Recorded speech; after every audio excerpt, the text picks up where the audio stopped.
Away from the influence of Mobius's cursed staff, I could feel the strength of the Soul Reaver slowly returning. If that orb was as debilitating to vampires as it was to the blade, it gave Mobius a powerful advantage over his enemies. I finally understood how Mobius's crusade could decimate the vampires so successfully.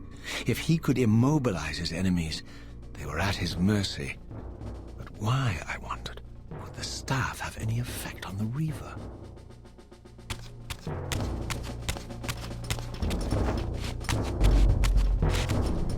As I neared the stronghold's inner sanctum, a strange sensation crept over me.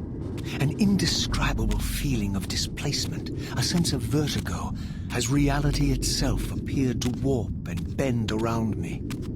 The disturbance seemed to emanate from the sanctuary's furthest chapel. As I cautiously approached, the sense of dislocation intensified with each step. So this was the tomb of the beloved King William the Just, beatified here as the martyr and catalyst of Mobius's crusade. I was reminded of Cain's journey as a fledgling vampire, how Mobius coerced him to travel back in history and assassinate William, thus igniting a genocidal hatred of vampires among the citizens of Nosgoth. And here I discovered the source of the displacement. The Soul Reaver itself, laid out like a holy relic, and broken, apparently in the battle between William and Cain. I had not thought such a thing was possible. Until, of course, Cain shattered the blade against me when he tried to strike me down. Thus, the captive spirit inhabiting the Reaver was released, and binding itself to me became my symbiotic weapon. And so the Reaver met its former self, still imprisoned in this corporeal shell. I watched, mesmerized, as the Wraith blade uncoiled itself and snaked down the length of the physical blade. Embracing its twin, its mirror self, the Reaver's long dormant spirit was now fully aroused. And for the first time, I felt the true presence of this other entity, willful, ravenous, and deranged from thousands of years of imprisonment. The Reaver was now in command, and I, now merely its helpless host, felt my soul being leeched to restore the blade. But the Reaver knew better than to destroy its host, and just as I neared the brink of oblivion, the blade released its hold on me. As I recovered, I realized we were now bound together in a fragile alliance. The Reaver no longer merely my symbiotic weapon, but a sentient parasite competing for control. What have you done to me, Mobius? Is this your trap? How mine? Don't forget it was Cain who led you here, not I. While you curse me, the only soul in Nosgoth ready to guide and assist you, Cain laughs at our folly and revels in your dismay. These blades, now coiled in sinister embrace, have inspired terror in the hearts of creatures far more durable than you, old man. Bound together as they are, I can only imagine what they could do to your soul's fragile shell. Raziel, I beg you to stay your hand. This was none of my doing. I have sought only to aid you in your righteous quest. Why, you're trembling, Mobius. Has your confidence abandoned you? You seem to have made a fatal error by leaving your precious staff behind. Is that where all your courage comes from? Listen to me, Raziel. You don't know what you're doing. I have taken an enormous risk by appearing here before you, so defenseless, yet eager to prove my good intentions. If there's anything left of the Seraphim in you, you won't do this. While you threaten me, your true enemy eludes you. Don't concern yourself with Cain, old man. He'll join you in hell soon enough. As you said, death comes for us all. Yes, the wheel of fate demands it. What did you say? The wheel of fate. The inexorable cycle of death and rebirth to which all men are compelled. We serve the same God, Raziel. To strike me down would be striking God's own attendant. And I don't believe even you would take that risk. I tire of your games, Mobius. Now that I know you fear me, I needn't concern myself with you.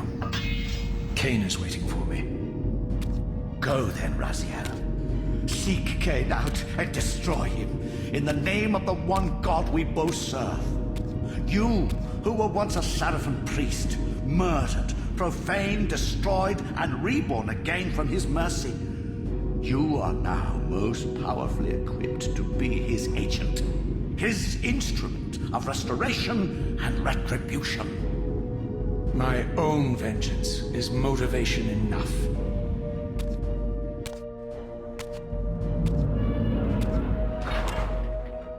By my soul, you almost had me, my little blue assassin. But that'll be the one and only chance you get. I assure you of that. I could now summon the blade at will, regardless of my strength. But once summoned, the blade's ravenous appetite could not be contained. It devoured the souls of its victims, and if I allowed it to become over-aroused, the Reaver would now turn its hunger on me.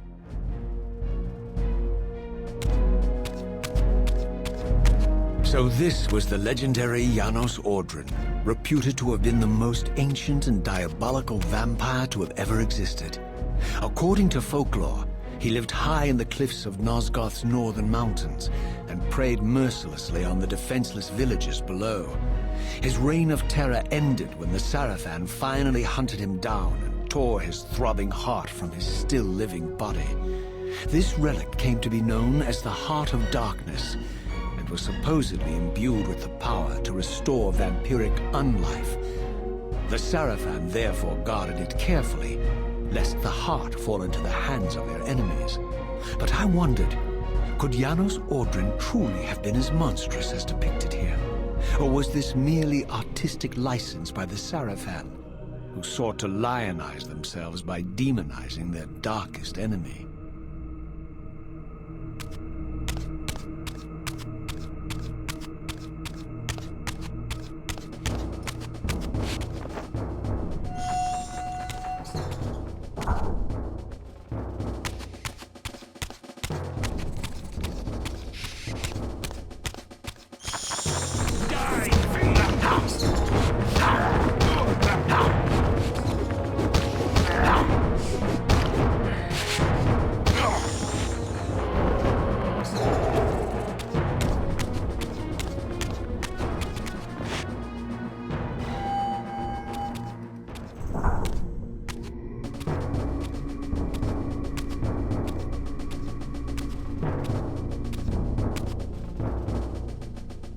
Strange how my history came full circle.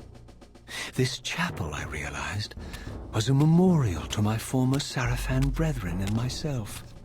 All of us martyred here, and then so cruelly profaned by Cain when he imposed his gift on our noble corpses.